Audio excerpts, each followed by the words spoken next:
guys. My name is Sudheendra Bhat. I'm here to talk about Rastrea2r, which is one of the projects that I've been contributing to for the past, I would say, about 8 to 10 months. We recently also presented this project in Black Hat Arsenal, and it was pretty well received. And I thought, hey, why not present it to our local community so that I can also share some of the experiences that I had with this project and some of the things that I learned while implementing it. I'm also my full-time job, I'm a security architect at McAfee.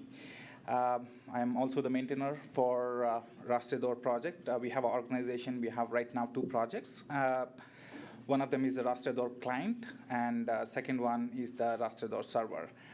So let me give you a little bit of context on the history. This is not a new project. This project has been, basically, it was started by Ismail Valenzuela, who is the principal engineer at McAfee. He's been in the security industry for almost like 20 years now, and it was his brainchild where he decided that, okay, I'm having certain problems on the field. I'm trying to find some more information, but the tools that I have are not really giving me what I really want.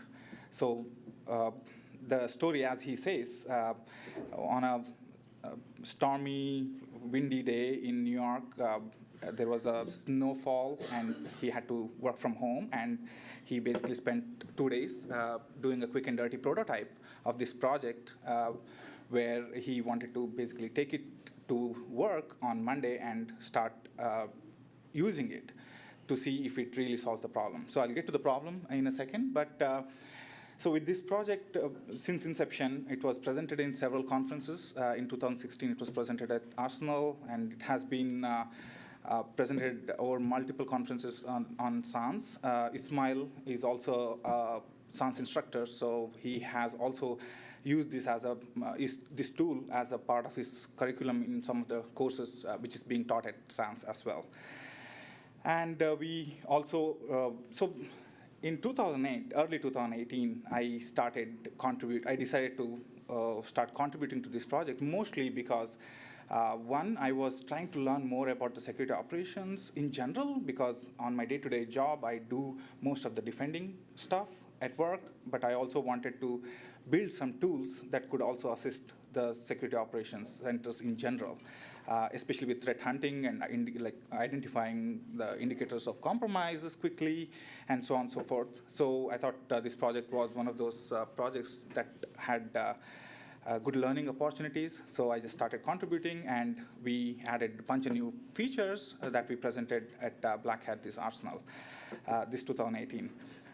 So I will be talking, I have modified if you actually go look it up online, you will find the slides presented in Black Hat as well, but I have modified these slides a little bit to meet the needs of the audience. I would say, like Black Hat, it was a very specific targeted audience. So I'm also going to be a little bit talking about the security operations centers in general.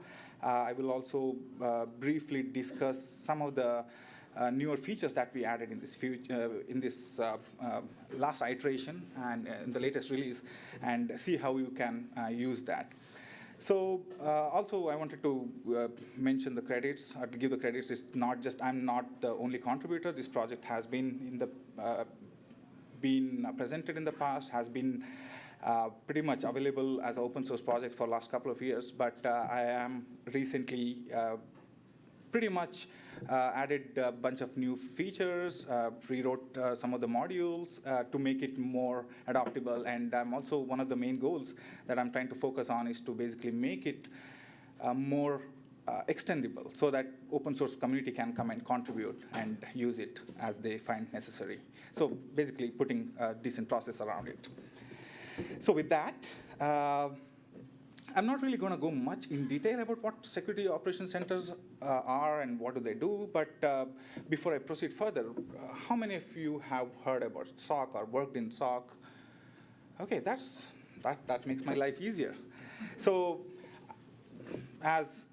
for those who are not really familiar with SOC, I would like to think of SOC as a methodology rather than a big organization having a dedicated set of folks sitting in a closed room, watching big monitors, seeing different charts, and basically taking care of the entire security issues that are around, in and around the office and all the cyber-related issues. But along with that, I would like to also think of SOC as the methodology, that what are they intend to do? Because security operations centers can consist of dealing with about 100,000 nodes to up to 10 to 15 nodes. I come from a startup background where my initial part of the career, I used to work for a startup which had almost, I would say, about 2 to 3 developers and about 5 program managers and 2 sales folks. So there, the SOC was myself. I was the only entire SOC. I was doing the hunting. I was also doing the troubleshooting, incident response. So, but the methodologies that are currently used in a bigger organization versus the smaller organization pretty much remain the same. So from a SOC's perspective, pretty much they do monitoring, investigation, some preventative actions. That's where majority of the advanced investigations occur. And finally, reporting, like what did we learn, what are the possible new threats that we should be prepared for, and so on and so forth. So along with that, there are multiple processes that are also defined in a SOC. So again, depending on the size of the company and the size of the organization, there can be tier 1, tier 2, and tier 3 levels of SOC analysts. And there could be a dedicated incident responding team, and so on and so forth. So that's general notion about SOC. And for Intel folks, SOC is definitely not system on chip. So I used to be a part of Intel for almost 6 years, I think. OK, so what's a day like for a SOC analyst? So there will be pretty much some type of alerting mechanism, I'm assuming, in a decent-sized organization where there'll be a report saying, hey, we are seeing some type of a malicious activity on one of the nodes or one of the endpoints in your organization. So now there are multiple questions that a SOC analyst needs to address, saying, OK, what should I do next? Is it like a ransomware? Is it APT type of an attack? Or how do I proceed further? So how do I start looking for IOCs? So in a bigger organization, typically there are vendor supplied tools that give you an initial triaging mechanism. But the problem, like Ted mentioned in the earlier talk, is that since you are basically sitting behind the vendor's software, but you really don't have much control on what data you could leverage to basically go in and try to look for IOCs by yourself. Because you have to believe whatever the vendor software tells, you have to believe that it is true, and maybe they are not covering all the aspects. So one of the main reasons for this project was also to give more control to the SOC analyst, or the hunters, as we say, to do triaging quickly. Like, how do you, not just, depending on the company, you may have a vendor software that you have already purchased, but if you don't, how do you go about looking for IOCs? And what tools are? Typically you could, like, let's say if it is a Windows host machine, which is malicious, you would start running some system sysinternal tools, or you would write you start looking for specific aspects like prefetch or startup processes to identify if there is anything malicious going on. But currently there are no comprehensive tool which is available for the hunter to go ahead and start looking into different aspects of a host to identifying specific IOCs. So that's where people, like especially on the smaller organization, do majority of these kind of tasks manually. Why? First of all, there are not really, these vendor softwares are not cheap, right? So So what's like a typical day? Like, so you will get an alert notification saying, hey, you have a suspicious activity going on one of your instances. So how do you go ahead and respond? So you have multiple choices, right? So first, you could maybe go ahead and remake the box. It might work for some time, but in the long run, maybe not a good idea, right? It's like playing whack-a-mole. So what are the other alternatives? So that's where you start hunting, or you start doing the smart incident responding process. So it's like, if you think of it in the bigger sense, you basically get an alert, you start looking for indicators of compromises or IOCs, then start triaging that specific host to see what else you can find out, to see if you can even root cause it at all. If not, time is of essence, right? You have to basically contain that particular issue so that you don't spread. The blast zone for that particular issue is reduced. So you have to act on it very, very quickly. Then once you do that, then you start running this advanced forensic analysis on that particular host machine to identify what is the root cause. How do you eradicate the whole issue from your organization as a whole, and so on and so forth. So this is a general methodology that I just wanted to list it here so that we understand what. Also, one thing I missed to tell here is that if you notice here, at each stage of the whole incident response process, you may require to do some type of hunting. Like maybe you start looking for IOC, and you have to use certain tools to identify if there is any type of malicious activity or any type of logs that you can find that can lead you to a specific IOC. Or you would, like, let's say you have identified the IOCs, then at the next stage, you want to identify what is your blast zone, what is the scope altogether. So for that, again, you might require some more tools to identify how many host systems are affected in my organization, and so on and so forth. So the point I wanted to tell here is that, like, at each stage of hunting or incident response, you will end up using multiple different tools.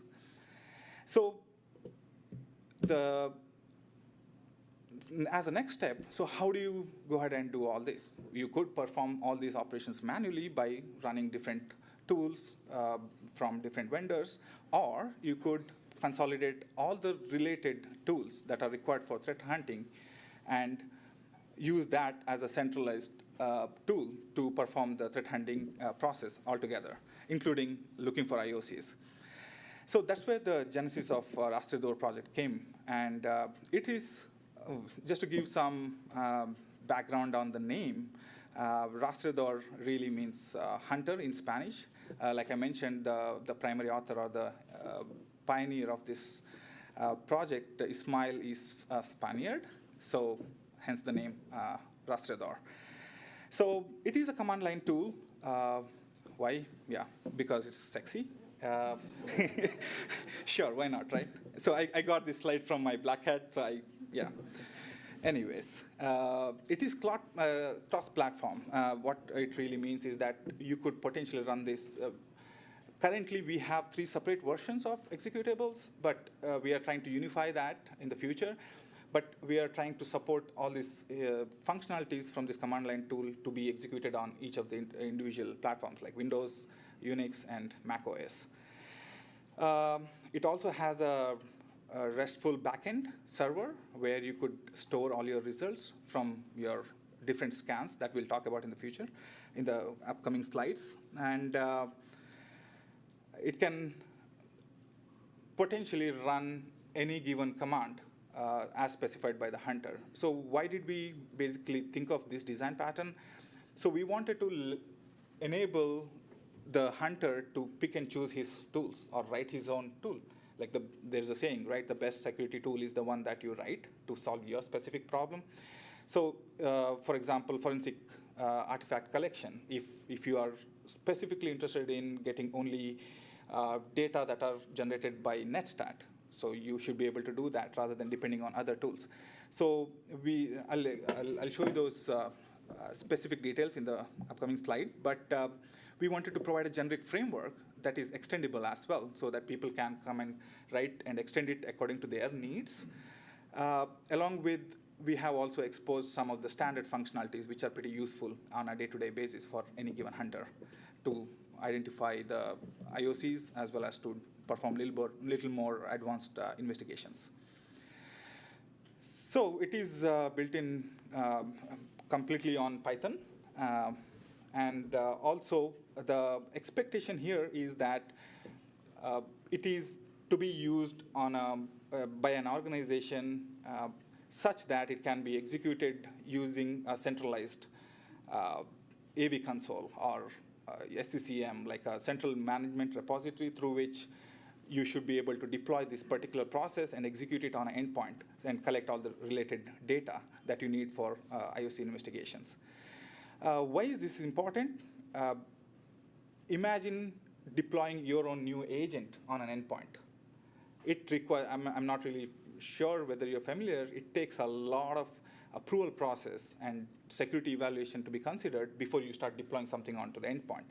So we wanted to get out of that model and use the existing infrastructure to see if we could potentially deploy this executable onto the endpoint and execute it and collect the responses from that particular process to get whatever the specific information that you're looking for.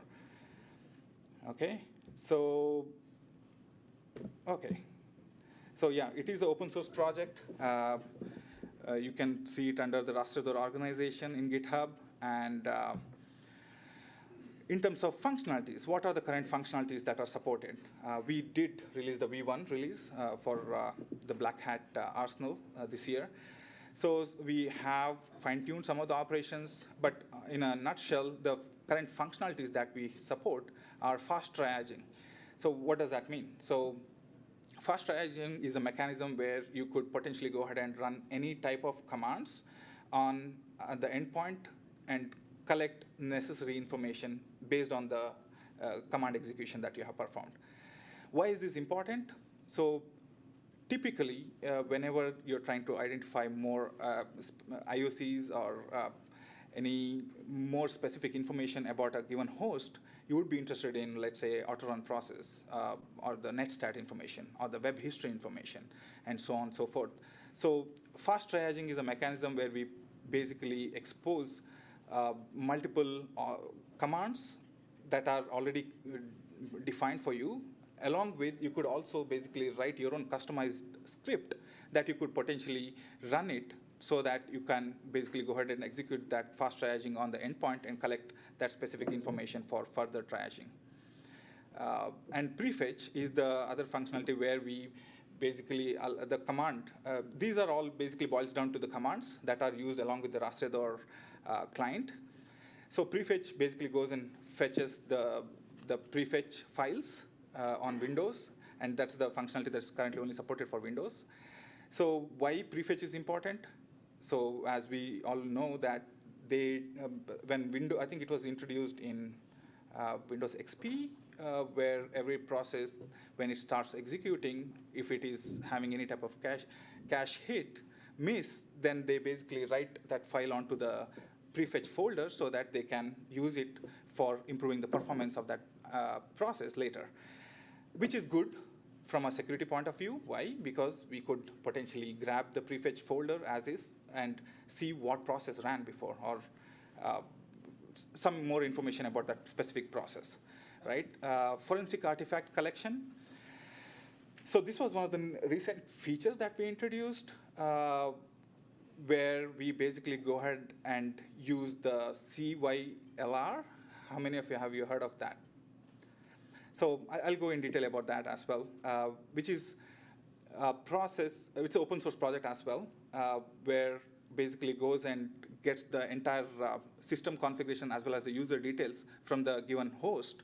The interesting part about that particular tool is that it does not use any of the Windows APIs to perform the data gathering, which is good because we are not really contaminating the endpoint with unnecessary logs that are generated. And also, the forensic artifact collection is entirely done in memory.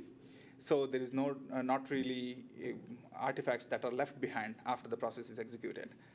So web history is, as it suggests, it basically gives you the history of all the operations that were performed using the browsers, and also gives you information about all the, from not only one type of browsers, but it basically collects information across multiple browsers, for multiple users as well.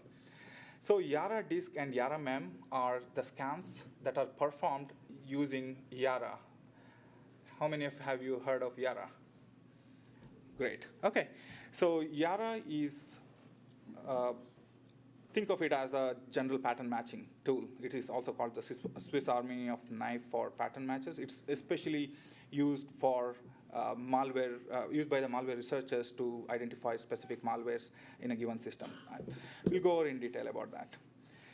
So, deploying Rastreador on endpoints. So like I mentioned, the idea here is that we wanted to design Rastreador such that the client can be easily deployed onto the endpoint and executed to collect the necessary forensic artifacts so that we can quickly identify and look for IOCs. So in this case, as I show in the diagram here, if you see the arrow mark, currently Rastreador could be deployed on any AV console or EPO. EPO is a McAfee product. Again, it's not necessarily has to be EPO, but any centralized console that can potentially talk to each of your endpoint, you should be able to execute this. So from there, it will be deployed onto the endpoints, and all the necessary commands that are executed will be executed on the endpoint, and the data will be collected and sent back as needed. So I basically show two folders here. One is the tools, and the other one is the data.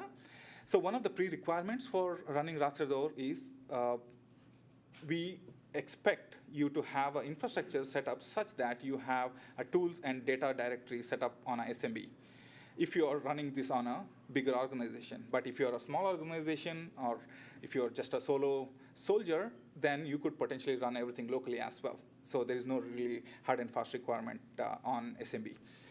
But this is important because in the tools folder is where you would basically place all your sysinternal files, or we have a list of processes that we currently support, which are internally used for performing certain data artifact collection. So, and why we don't distribute that? Because sysinternal tools is currently licensed by Microsoft, and we don't want to maintain that in our GitHub repository, right? But however, just to note on that note that we are trying to implement a new command called rastreador init, let's say, which will allow you to go ahead and set up this all these tools and data directory at runtime, where all the tools automatically will be downloaded from the target sites to provide you with the necessary capabilities. Okay? So, like I was mentioning, Rastreador is a command line tool. If you basically run it, we have already compiled the exe, and it's available in our Git repository. And if you don't trust our executable, which you shouldn't, you should be able to go ahead and use the spec files that we have provided and use the PyInstaller to generate the exe for yourself as well. So with respect to execution, currently, like I mentioned, we support Yara disk, Yara mem, memory dump, triage, web history. I think one of them is missing, which is the collect. Nothing fancy there. So in terms of forensic artifact acquisition, so this is, like I mentioned earlier, this is a wrapper for CYLR, which is an open source tool as well, which helps you to perform quick response collection. This is like, when I say it's really fast, it is really, really fast compared to how would typically go ahead and gather the information from the endpoint. Why? Because the entire operation is performed in memory. There is no file operations involved there. Plus, it is also written like specifically optimized to execute certain specific commands internally to go ahead and get the artifacts from the host machine. So the other thing to note here is that the CYLR tool basically generates an artifact that can be potentially used with some third-party, when I say third-party, it's some other open source projects like TimeSketch. I think it's a project from Google, where you could use to collaborate on threat hunting and identifying some of the IOCs as well. It provides a nice UI where you could basically collect all these artifacts and timeline them, which is pretty useful, especially if multiple analysts are working on that specific problem. Okay, so in the bottom, you can notice the command that are used to execute this specific collect functionality. You will be basically expected to provide the parameters for tool server as well as data server. I will show you an example towards the end on how to execute these commands. And the next functionality we are exposing currently is triaging. Like I briefly mentioned earlier, triaging is the mechanism where you execute specific set of commands. Currently, for example, we support sysinternal tools. You could also write your own custom command. And here, basically, you are expected to have that specific tool on the tools folder so that you could basically go ahead and execute on the endpoint. And while executing it, rastreador internally knows how to basically use that specific tool located in your tools directory to execute onto the endpoint and collect the responses and give it back to you in a readable manner. Right? So like I mentioned earlier, we currently support only SMB shares, but there are plans on extending that to support local file share systems, as well as S3 or cloud native support as well in the future. So what would a triaging look like? So like I mentioned, currently we support the basic sysinternal tools. And if you see, it basically generates, for each command that is executed on the endpoint, it will generate artifacts in a CSV format that will have, not just CSV, sorry, in a text format that will have all the specific information on the infected host, about the infected host, and it basically can be used by the SOC hunter to further analysis and look for IOCs. So yeah, so one more example where we also run the startup list process internally. That kind of gives you what are the processes that are running, like auto-run processes, which are running as a part of your startup of your operating system, right? So in this slide, we basically see that like this is a netstat information. Yeah.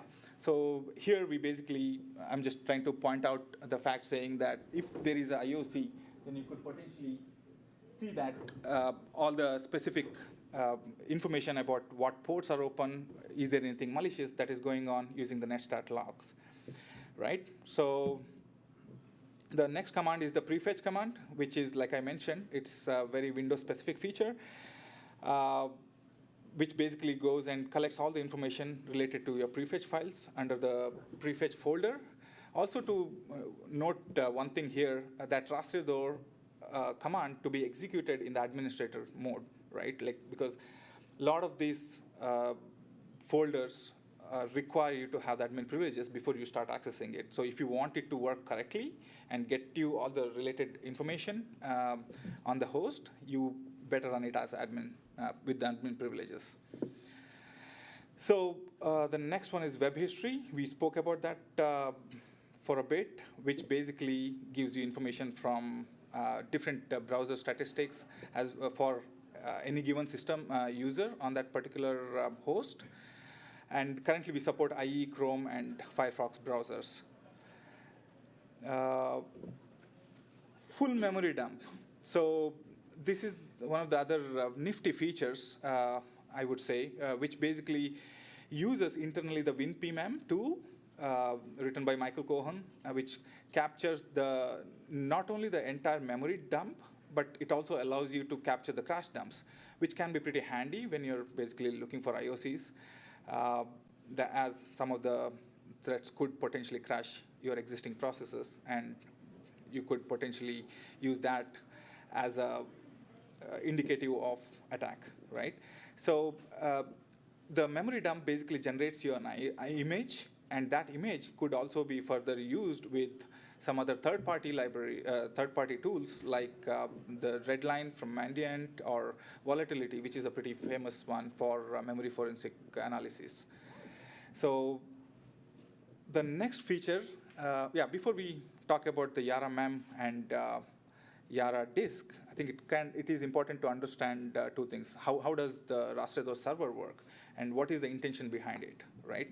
So the Rastrea2r server was initially written as a simple Python server in an organization. When we collected the artifacts, great, like, yeah, we have enough data now, but what do we do with that? I mean, we could potentially manually open each of these log files and see what is happening, but we were kind of looking, one of the ideas was to basically see if we could automate the hunting process. So if we want to automate, how would we go ahead and do that? So we wanted to basically start leveraging some of the work that has been done on Yara to see if we could scan using Yara and potentially post these results into a server for further analysis for the hunter. Why? By scanning with Yara, we would be basically reducing the false positives, one, plus also reducing the scope to a very specific set of IOCs, so that we are not wasting time in terms of triaging the overall issue. So typically in a SOC, from what I've heard, at least on the bigger SOCs, they would get like 10 to 15 minutes at the max to triage the initial issue. So we wanted to see if we could potentially use Yara to basically scan the collected artifacts to identify any initial attacks, indicators of compromise. So for that reason, we basically have the Python-based Flask server that is exposed, which can be hosted by any organization. And it also has some basic support right now for authentication. Currently, it supports only basic authentication, and nothing fancy there. Again, in the future, we will be adding support for LDAP and AD integration, so on and so forth. And it can be hosted only on a Linux machine right now, just because that we didn't have time to support Windows at the moment. So there is a documentation, but Yara, the Rastrea2r server is specifically used for two use cases right now. One, where we perform the Yara disk scan, where we look for specific IOCs or malwares on a given disk by running Yara scans on the disk. And the second one is running Yara scans on memory, where we look for specific processes or any IOCs in memory. So the results are currently stored in JSON. Why? Because it can be easy for us to integrate that in the future with other open source tools, like maybe a ELK stack that kind of gives you a graphical representation of the findings, and so on and so forth, right? So with that, Yara is an open source, we kind of briefly touched upon it. It's an open source tool developed by Victor M. Alvarez of Rastrea2r. Basically, a pattern matching tool, like an advanced grep option, like if you think about it, right?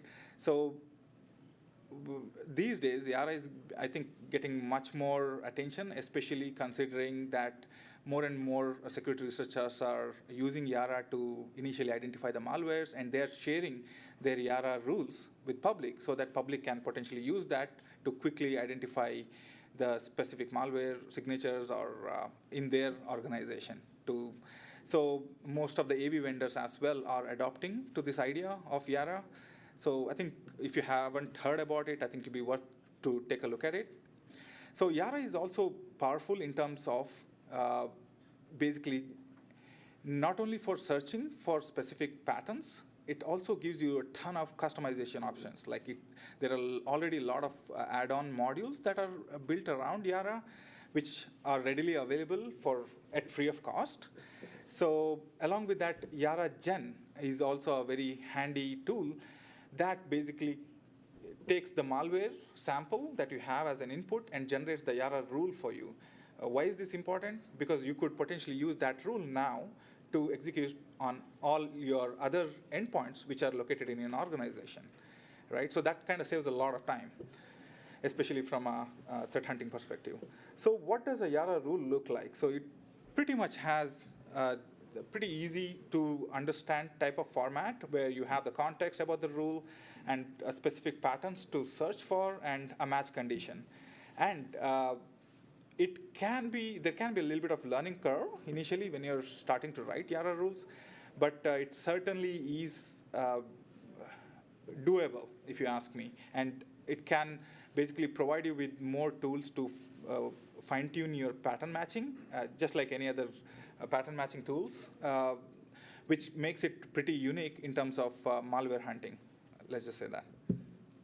So with respect to Yara disk, this is one of the commands that you can execute on using rastreador. It basically performs the Yara scan on the given directory, as you specify in the command, to look for that specific patterns that you have provided in your Yara file. So the rule files are currently expected to be in the server. Why? Because in an every organization may have their own specific set of rules. So if you are planning on hosting your rastreador server, you could potentially also write your own Yara rules and place them in your servers so for further consumption by your rastreador client. Right? Yeah, so Yara basically, upon successful hits on the Yara scan, it will basically give you what file got affected, where can you find that, what is the location of that particular file, and so on and so forth. The next command is the Yara mem, which is similar to Yara disk, but again, the scan here is entirely done in memory. There is a brilliant article by Michael Cohen, which basically, he did analysis like, so which is better? Should I do Yara mem or should I do Yara scan on the disk? So based on that article, I think some of the findings were like, if it is done right, Yara mem can be very, very efficient in terms of time consumption. So imagine if you're running these Yara scans on 50,000 endpoints, right? Like you want it to be much more optimized. And for that purpose, Yara mem can be pretty handy as well in terms of threat hunting. But essentially, they both do the same thing. Like you provide a Yara file with the specific patterns. It goes and runs the Yara scan in memory versus the disk. Yeah, it also, some other information. It returns some basic information like on a successful hit, which host name it was affected, what file, what is the location, what process, and so on and so forth. So now we spoke about different commands that are associated, that are exposed by rastreador. And if you think of it, before we go on the general notion, right, like the idea here was to expose certain functionalities that can be used on a day-to-day basis for hunting. Like what does a typical hunter do on a given day when a new alert is issued? So a generic flow would be like, okay, you have IDS, IPS triggers a notification. So you would have a basic sense of which endpoint is affected. So you would start from there. So typically you could potentially use collect module, like I showed earlier, to do the initial level of data collection, which is important because collect module doesn't really leave any data behind in terms of it won't contaminate your existing operating system and its file structure. So if the hunter is still not very clear on IOCs, based on that information, you could potentially run the triage command. In the triage command, you could basically run any of the sysinternals command or your custom scripts to basically go ahead and fetch specific information which is not captured by your collect command. So at this point, we would assume that there will be some signs of IOCs, like, okay, you are in a place where like a trained hunter is pretty much able to tell what is causing that issue and how to eradicate by looking at the different data facts, right, which are collected using the triage command or the collect command. So after that, you would basically go ahead and perform the Yara scans on the endpoint to see what is the full scope of that particular issue, and also try to run the Yara scan across the overall environment to see what are the other host systems or the endpoints that are affected. So, and once you do that, you basically keep repeating this process because you will initially hit a lot of false positives. So once you fine-tune your Yara rules, you will be able to get a better result and basically define the overall scope of that particular issue. And once you have figured out the entire scope, you can think about the remediation plan, right? Like how would you go ahead and remediate that given specific issue? And then on, you would maybe use the memory dump to perform further analysis on identifying the root cause of a given issue. Maybe or maybe not, maybe it's a straightforward issue. But the point I wanted to show here is that there are basic tools that are available using Rastreador now, which are integrated into Rastreador, which is pretty much good enough to start off the threat hunting process. And of course, it's not the most polished code out there. It's an open source code. But the advantage of this tool is that it could be customized for your needs based on your requirement. And some people might be only focusing on memory scan analysis. Or some people might be only interested in running processes and identifying what are the different processes that are running or the ports that are open across the organization and so on and so forth. So the point here was that like you could potentially use Rastreador to do a variety of activities which can assist you greatly in terms of identifying for IOCs or any type of threats. So what are the different choices you have in terms of customizing, right? Like I mentioned, the idea is to, with 1.0 release, our idea was to basically make it very easy for adopting. Like you may already have certain tools that you have purchased. So how would you use those tools to run against, right? So you could potentially customize that by writing a shell script that can be executed using Rastreador as well. So I'm not really going to go much detail about the server customization. There are some basic options that we support in terms of customization. But in terms of client, this is where we basically specify what are the different commands, Windows commands or Unix commands that you want to run when you're running your triage module.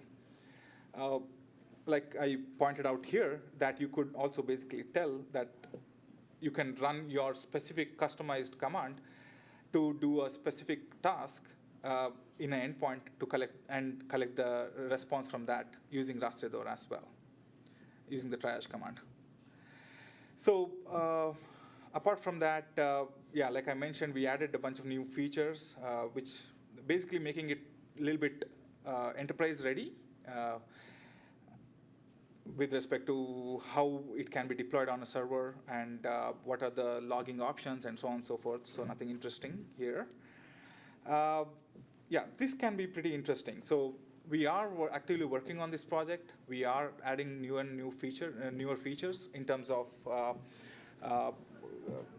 providing the init method, like I mentioned, where one of the current requirement is that like you are expected to host your tools and data folder. Why? Because we don't want to distribute the tools. These are Windows tools or some open source tools. We are expecting, according to your needs, you would basically go ahead and create a tools folder and put all your tools inside the tools folder so that it can be used by Rastreador. What will Rastreador do? It will basically enable you to execute that on an endpoint. Plus, it will also provide an output in a specific manner, which is easy for you to read and process further, right? So we are adding a bunch of features, including supporting Dockerized deployments for servers, especially if you want to quickly deploy something onto your existing infrastructure. I think Docker is the way to go. So that is coming, and like I mentioned, we are planning on also supporting LDAP for Rastreador so that it can be easily integrated at an enterprise level than having a basic authentication. And like I mentioned, one of the big things that we are trying to focus on is currently we have 3 separate executables for Windows, Mac, and Linux. And one of the main features that we are trying to add is to basically unify them and provide one executable for all platforms. This can be especially handy if you have an organization where you have endpoints which are running on multiple different OSs, right? So along with that, there are some other notable projects that I wanted to list here. One of them is the Open Cna project. So one of the problems with Rastrea2r project is that we allow you to basically run all these different tools and generate these logs. And these logs every tool has their own formatting. And the results are not very unified. There is not really a clean standard.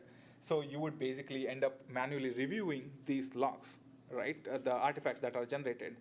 So the OpenCNA project basically focuses on, it is built on top of Rastrea2r. It uses Rastrea2r for data collection, but it does little more. It basically provides the parsers to parse each of these results, like for example, netstat or auto-run processes. So it basically runs the parsers on top to basically unify the output. Why? So that it can run some analytics on top of it, right? So it's a very interesting project. So the data collected by different endpoints are parsed to generate some analytics information, and based on that, you could potentially take further actions. This is especially useful in advanced proactive IOC hunting. And yeah, like I mentioned, Rastrea2r also provides wrappers for CYLR, WinPMem, which is used for memory dump tool. So you can learn about that in the following links as well. Awesome Yara is a brilliant reference for anything Yara related. If you are looking for any publicly available, there are at least thousands of Yara rules available, so that you don't have to reinvent the whole wheel, right? I would definitely recommend you check that link as well. So in conclusion, one of the things that I kind of specifically like about this whole SOC and performing threat hunting and looking for initial IOCs is that there are way too many tools out there. And if you're not really using the right set of tools, then you are basically wasting your time. I mean, maybe there's right set of tools for right set of problems. So identifying and using the right set of tools can be very effective. And the whole idea behind Rastrea2r was to basically allow the hunters to customize their tools according to their needs. We also basically allowed we added some new features in the Rastrea2r to not only perform the collection across multiple endpoints quickly, but also started to, we enabled the hunter to perform some scans on top of it, which is pretty handy, especially considering the amount of data you're collecting. Let's say if you have 10,000 plus endpoints in your organization, right? So some of the generic statement here that we were able to execute. This project, like I mentioned, is being used actively in some of the production systems with 50,000 plus nodes. And the majority of the cases, we were able to use this tool to identify the IOCs, at least as a starting point. So the whole idea here is to basically leverage the existing tools and use those existing forensic tools along with Rastrea2r to execute those tools on the endpoint. And Rastrea2r to be used as a framework and not as a tool, rather as a framework, which allows you to integrate these different tools quickly and seamlessly. So that's about it. If you have any questions, let me know.